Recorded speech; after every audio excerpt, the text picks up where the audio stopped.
And so now I leave the floor to the roundtable on the financial and institutional ecosystem in support of the circular economy. So, please.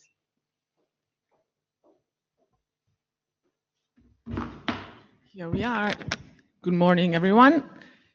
So as introduced by my colleague, now we start with the roundtable on the financial and institutional ecosystem in support of circular economy. So I invite here with me the guest speakers. So Giovanni Bugnotto is connected, or is he? Okay, sorry. We didn't meet before. So Giovanni Bugnotto, Director of Innovation at Caripro Factory. Stefano Peroncini, CEO at Eureka Venture. And Giacomo Salvatori, Circular Economy Expert at Cassa Depositi e Prestiti. Welcome. Welcome to our speakers. Thanks for being here with us today. And we start with some questions on your organization. If that fits with you, I would follow the alphabetical order, and then we'll see how much time we have for how many questions, and then we will have time at the end of the roundtable for some questions from the audience. So I keep my clock here to fit with the time that we have, with the schedule that we have. So my first question for all of you will be mainly on the commitment of your organization to the topic of circular economy. So I may start with Mr. Bugnotto, and maybe whether you can share with us your perspective and your organization perspective on the state of the art of circular economy nowadays, and on the investments around circular economy here in Italy especially, but the idea that you have on how it is evolving.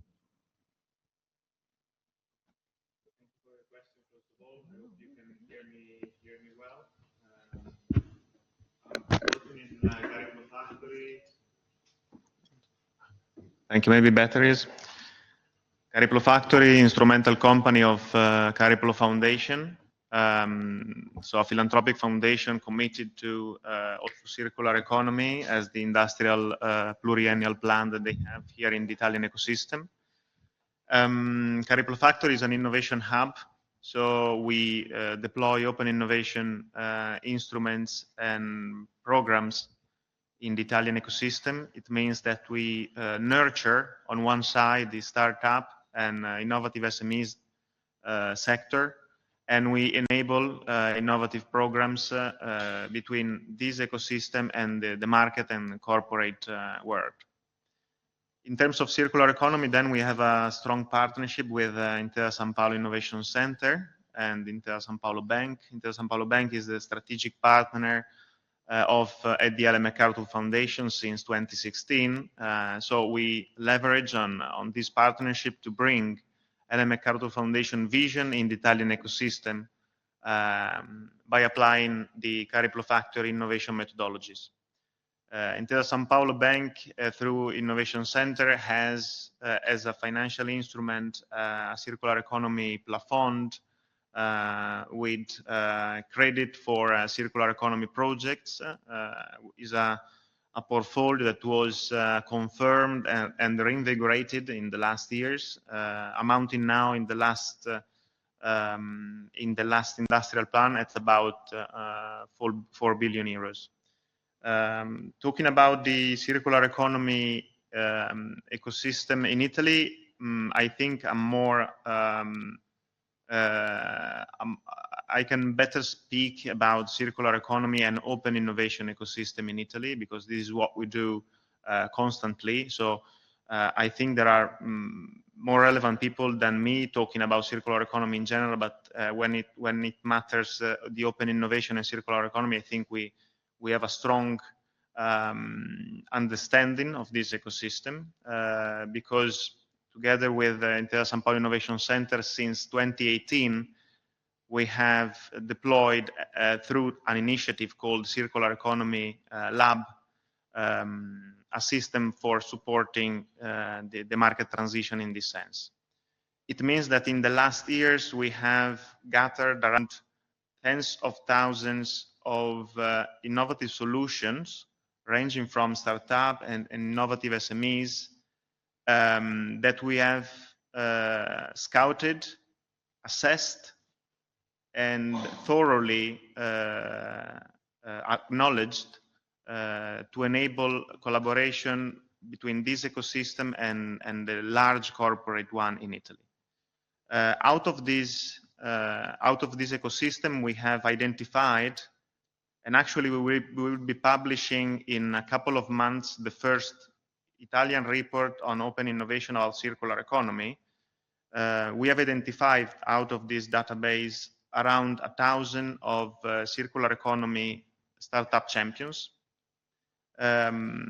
These mainly arrive from our work in the multi-utility energy sector, fashion and textile, mobility and logistic, and chemicals and material sectors that are the ones that we have more experienced and that we have more collaboration with the market and with our corporate partners.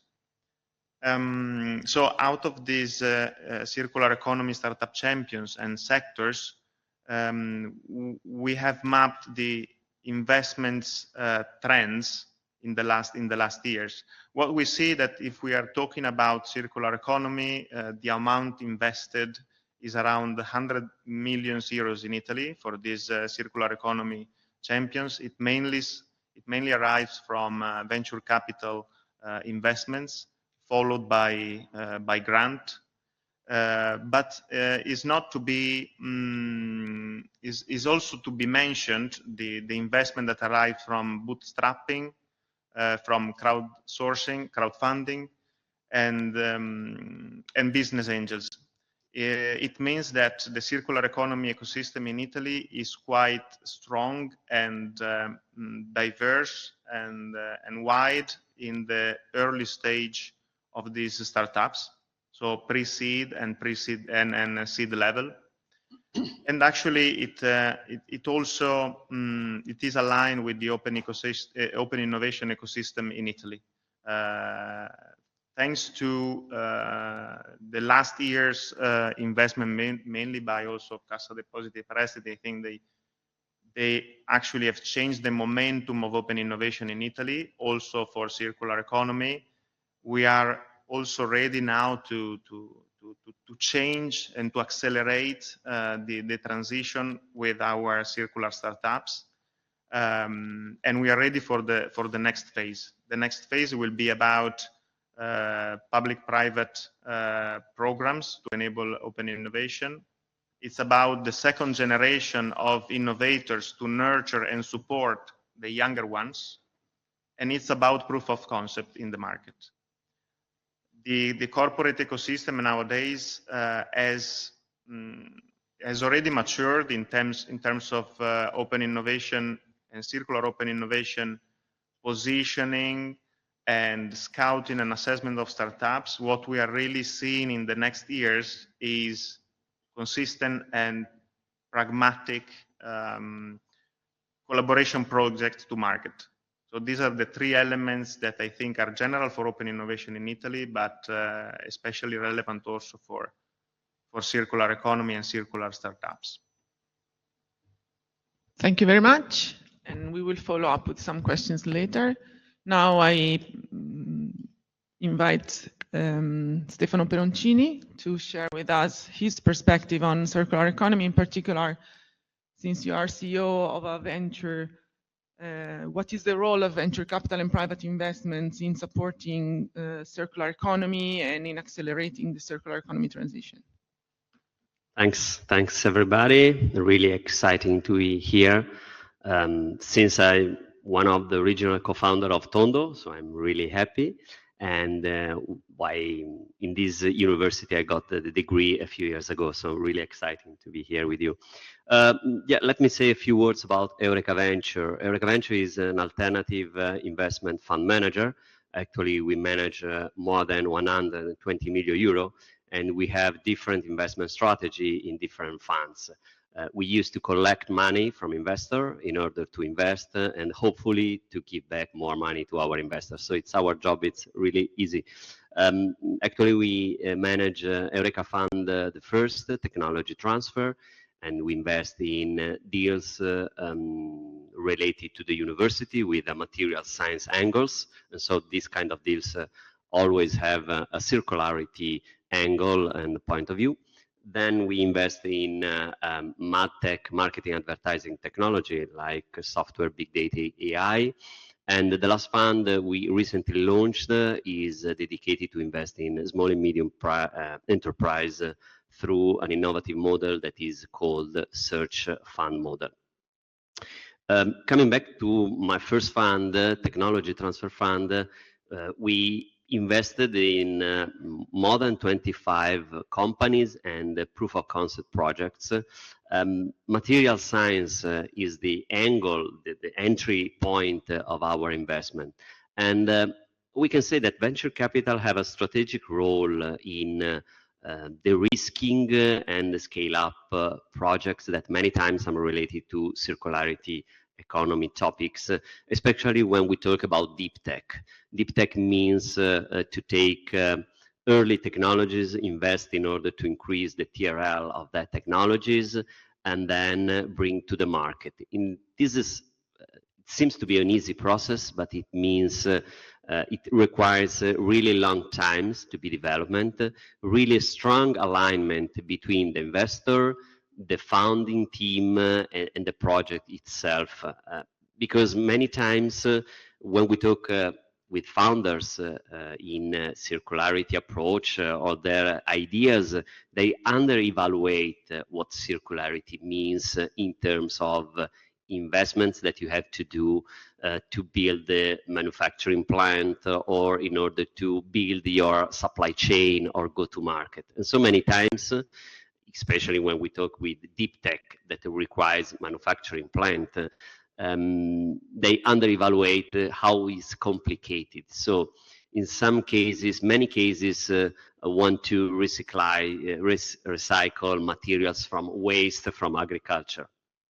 And many times the founders say, oh, it's not a problem. We build a manufacturing plant in different area, in different location, in order to be close as much as possible to the origin of that materials. Yeah, but they completely under-evaluate how it's difficult to build a manufacturing plant, how it's difficult to obtain the authorization. They under-evaluate logistic cost and whatever. So what I say is that when, as venture capital, they can have a really strategic role in de-risking these scale-up projects, we need to understand, the founding team need to understand that technologies is one important side of the topic, but the other topic is how to go to the market, how to build a supply chain and whatever. So it means that you need complementary skills between the founding team and maybe the commercial team and know-how, and many times the founding team lacks of this knowledge. And so as a strategic venture capital investing in these topics, we need to create an agreement with our entrepreneur, and all of us have to be on the same page. First of all, time. Deep tech and circularity investments requires time, requires technology knowledge, but also go-to-market commercial knowledge. So the founding team many times have to understand that they will not unique in the team in order to manage the company. And so we have to create the right balance and to be on the same page, VC, founding team, and other managers that can be hired from external. Thank you very much. Thank you so much. We move on and then we come back also to you with the other questions. And now Giacomo Salvatori, Cassa Depositi e Prestiti, again, more or less the same question. So what is Cassa Depositi e Prestiti doing for supporting circular economy systems? What is the role that Cassa Depositi e Prestiti may have in this ecosystem? Yes, thank you for having me, and thank you for organizing this this day today, which has been very interesting so far. So I hope to keep up the interest with this speech about Cassa Depositi e Prestiti, which is maybe not the most exciting of the experiences we've seen today, but actually has been doing quite a bit about circular economy lately. So I will try to tell you something about it. So first of all, it's interesting that we've heard so many companies that were founded in maybe 2019 or 2020. Cassa Depositi e Prestiti was founded in 1850, so it's 175 years old, probably by far the oldest company that you've heard about today. And so it's an institutional actor. We are owned by the Ministry of Economy and Finance, and we've been and we've been around for from longer than Italy itself. So it's interesting that we are actually active in something innovative and new as the circular economy is, even though we are not so new. So we are the National Promotional Institute of Italy, and we also the Development Finance Institution, which means that we invest according to market conditions, but we have some policy goals, meaning that we aim to support companies and investment that go towards development goals for Italy and for also other countries, and sustainability goals. We have a few specific investment priorities relating to the circular economy, which are mostly relating to efficiency in waste management and to innovation in reuse and recycling supply chains. Which means that what we see as a large-scale investor currently is mostly about waste management in Italy.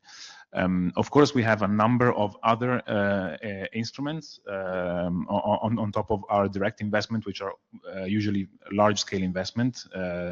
So loans to corporate counterparts are usually larger scale, and therefore they focus on infrastructure such as waste management facilities. But then we also have intermediate loans that affect SMEs. And also venture capital. We have our own venture capital company, CDP Venture Capital, and we participate in a number of other initiatives. For example, we are managing a revolving fund for enterprises that grants subsidized loans, which is promoted together with MIMIT, the Ministry for Made in Italy. And this is focusing on research and experimental development with objectives relating to the circular economy. And we supported 20 enterprises in 2023 under the circular economy measure of this tool in research and development projects. We also have a Green New Deal measure that supports research, development and innovation projects for the ecological and circular transition. Recently, we have actually introduced a reduction of the interest rates for corporate lending for projects with a positive impact on waste management, including the collection, recycling, reuse, and also eco-design process. And process and product innovation. So we have actually structurally integrated some aspects, admittedly some partial aspects of the circular economy into our lending and pricing structure, so that we can actually give lower interest rates to companies that go towards these goals.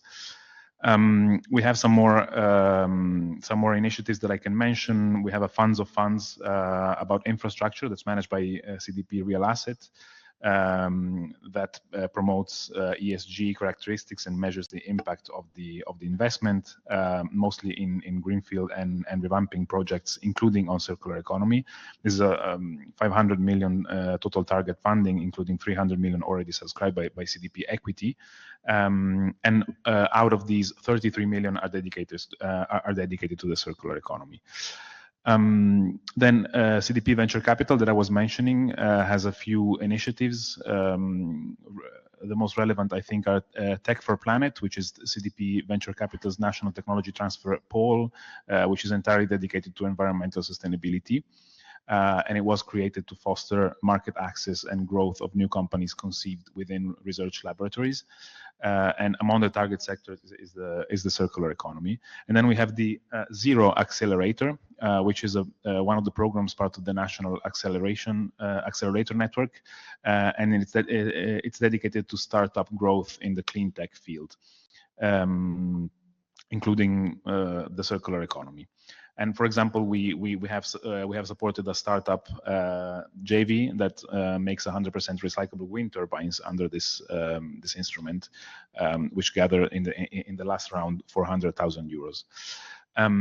We are not alone in this commitment to the circular economy, because we also partner up with the other national promotional banks of Europe within the joint initiatives for circular economy, and the acronym is JICE, which was established in 2019, and it includes the other major banks and institutions such as CDP from France, Poland, Germany, Spain, the Netherlands. And the JICE initiative has an overall goal of, it was initially 10 billion euros from 2019 to 2023, and it was extended to 16 billion euros until 2025, and the 10 euro goal has already been reached. So CDP contributed for 2 of these 10 billion euros in this window. So quite a big commitment. Which trickles down, as you were mentioning, also to other banks in the Italian ecosystem, and hopefully makes an impact. Thank you very much. Thank you very much for this first round of questions. If you agree, I will go in the reverse order. So to continue with this last intervention, and I will ask you just to give to take a broader view and what might be the role of public institutions in all this commitment that you have and in the entire ecosystem. Yes, thank you for the question. Actually, so I forgot to mention that I work in the advisory and technical competence centers directorate of CDP. So what we do is we have two main goals. On the one hand, we do the technical appraisals of projects towards companies. So that's where we see all the waste management plans that I was mentioning before.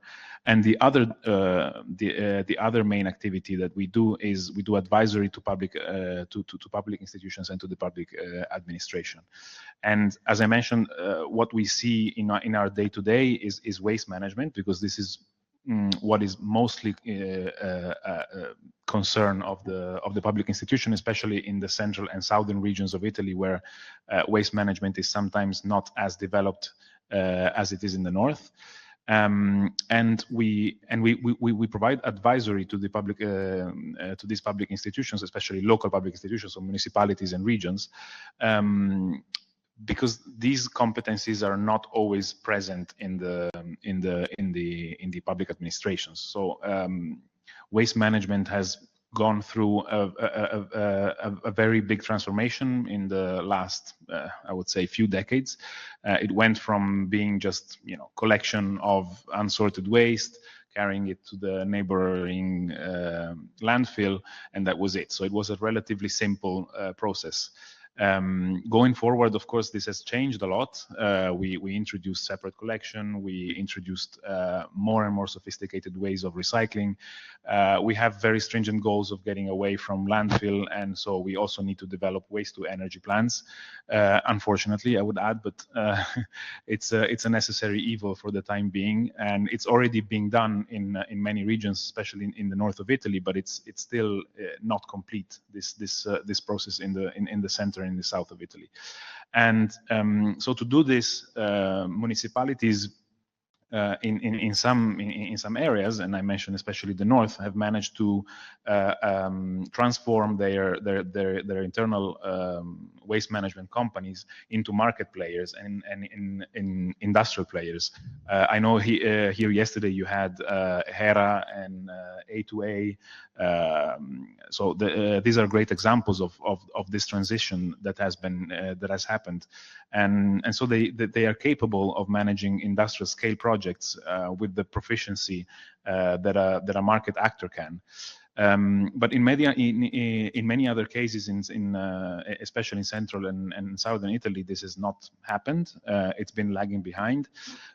So what we are able to do is we provide advisory to these institutions to be able to gather these competencies and implement waste management initiatives that can already go a little bit beyond just the simple separate collection and recycling, but also looking forward to reuse and to more advanced, let's say, circular economy approaches. We do this because we are implementing partner of InvestEU Advisory Hub, which is an initiative by the European Commission that's targeted to competence, let's say, building of the public institutions. So they finance us in order for us to give advisory services for free to public institutions.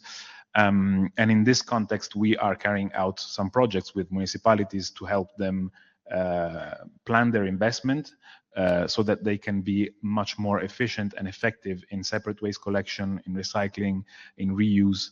And there is a lot going on in this aspect. There is still a lot to do. And it's a mixed opportunity, because on the one hand, we have to make the system of waste management more effective and more efficient, and on the other hand, we need to reduce waste at the same time. So it's always a bit of a conflict on whether we develop larger and better and bigger plans for waste management, or we try to downsize them. And also, of course, this is the big debate that's going on about waste to energy plans, about new waste to energy plants in Italy, because there is one under construction, starting construction soon in Rome. There are two more under discussion for Sicily, and of course this is a big debate. But what we try to do is we try to give the opportunity to these public administrations to look into the issue with the technical competence that they need, and to try and not be lagging behind even more. So I think there's a lot of opportunities. I think we know where we want to head in terms of goals in waste management. It's not necessarily easy to get there, but I think what CDP and the European Commission can do by allowing let's say having these funds available for advisory can really make an impact. Thank you very much, Giacomo. Very interesting. And since you're closing on opportunities and tensions in supporting the circular economy transition, I will move on with this topic, and I will ask Stefano, what are the barriers, what are the difficulties that you are meeting, that you are facing while supporting private initiative on circular economy? Thanks for the question. Well, when we started our operations, Eureka Fund, 5 years ago, investing, as I said, in material science, we started from scratch in order to develop a new approach to assess the circularity. And still nowadays, the main barrier, I think, that is the lack of a standardized matrix in order to assess impact, risk, and opportunity of circularity.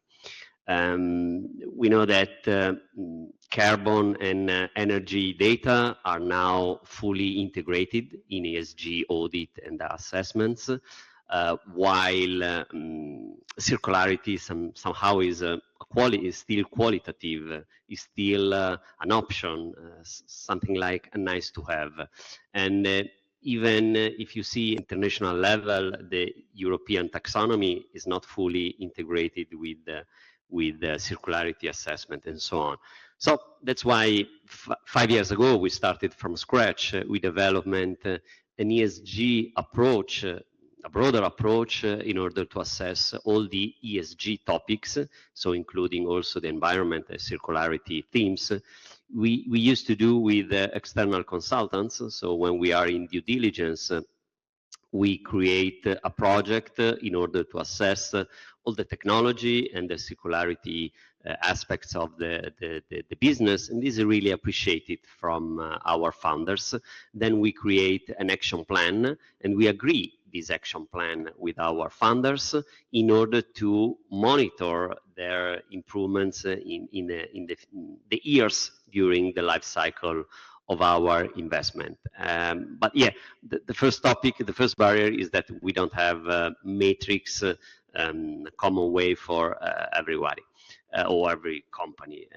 Each has a unique approach. Secondly, we need more scientist entrepreneurs, as I said before, a new generation of entrepreneurs that could be able to talk the language of technology and also the language of the market. So we should be back to the university in order to create more education in this field, to be back in our technology transfer officers. Too many times we don't have the right knowledge, the right people in that technology transfer offices. So it's a couple of problems that I still see after a few years. Thank you very much. Universities are always open, and now we have a lot of programs to offer, also joint initiative with, as you can see, other associations, and this is one example. So you are more than welcome to join us in trying to create this education around sustainability and circular economy in specific. Thank you very much. And I move on also with the future perspective also, with Giovanni asking him, we've talked about barriers, what are the recommendations and what are the suggestions that you may give our audience, but in general about this topic that we're discussing today. So moving on and the future of circular economy. Thank you for the question. It's easy to give barriers, harder to give recommendations that are effective, but I would like to stress, because I'm completely aligned with what Stefano said in terms of measurement and standardization, because I think this is the real barrier at international level to change and to accelerate on circular economy. I give you an example. The think tank Circular Economy every year deploys and does an analysis at global level on circular economy investments. And what they have identified is that there was a positive trend since 2018 to 2023. That was the last year that they started. We are talking about a peak in 2021 at about $45 billion investments related to specific circular economy. Of course, their metrics were quite stringent, but involved both linear to circular transition investments or born circular solution or projects. The hard part is that also talking about investment towards born circular programs, the majority of these investments were related to recovery of waste. As Giacomo was saying, also in Italy, this is the trend. This is the actual amount of investment that is flowing. Only 5% of this investment were related to design. That is the core, and this is what we need to invest with higher leverages than on the supply chain. So sorry for mentioning again what are the barriers, but I think that the recommendation is to build a public-private cross-cutting multi-stakeholder collaboration ecosystem to identify and standardize measures for circular economy. Because otherwise it's difficult to assess and to make strategies to change. I think that could be done, that need to be done at larger scale even than Italian ecosystem. I think the GIS that Giacomo was mentioning is in this direction, but I would recommend to involve also the corporate ecosystem, because what we need to link is circular economy measurement and impacts towards the sustainability objectives. Companies now are talking about ESG, they are talking the ESG language, they are talking about sustainability objectives. We need to link circular economy impact towards this. and it's not easy. We need to involve also the market ecosystem, not only the investment parts. And I would bring to the table also the investors, the entrepreneurs, the startups, because we need to support on the legislative framework, on the operational framework, on the financial framework, and to support them also on reporting. What Stefano was saying about the challenge to support entrepreneurs in identifying, understanding, and monitoring their solution in the right way, I think this is key. And how we need to solve this is by, I think, a multi-stakeholder cross-cutting program initiative towards standardization of measurements and to link circular economy towards sustainability objective and ESG. I think this is key. Thank you very much. Thank you very much, Giovanni, for this last contribution. And well, recommendation and barriers are always very much related. So thank you also for sharing with us the perspective and what we need to advance the commitment on circular economy. So thank you to our speakers. And now I was supposed to say something to close with them, but I invite Francesco Castellano, founder of Tondo, since these events.